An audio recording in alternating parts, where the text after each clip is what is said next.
పర్యావరణ పరిరక్షణలో సాంకేతికత సాయం జోడించి పక్కా వ్యవస్థతో పనిచేస్తూ చక్కటి ఫలితాలు సాధిస్తున్నామని ఏపీ ఈఎంసీఎల్ చైర్మన్ పోలంరెడ్డి దినేష్ రెడ్డి తెలిపారు. కార్పొరేషన్ ద్వారా పారిశ్రామిక వ్యర్థాలను క్రమ పద్ధతిలో పర్యావరణ హితంగా తరలించడం, ప్రత్యేక ట్రీట్మెంట్ ప్లాంట్ల ద్వారా ప్రాసెస్ చేస్తున్నామని వెల్లడించారు.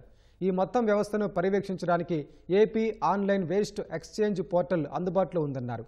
గత ఆర్థిక సంవత్సరంలో 6,49,033 టన్నుల హాజర్డస్ వేస్ట్ను డంపింగ్ యార్డులకి, రీసైక్లింగ్కి, సిమెంట్ పరిశ్రమలో ఇంధనంగా మార్చడానికి తరలించినట్లు వివరించారు.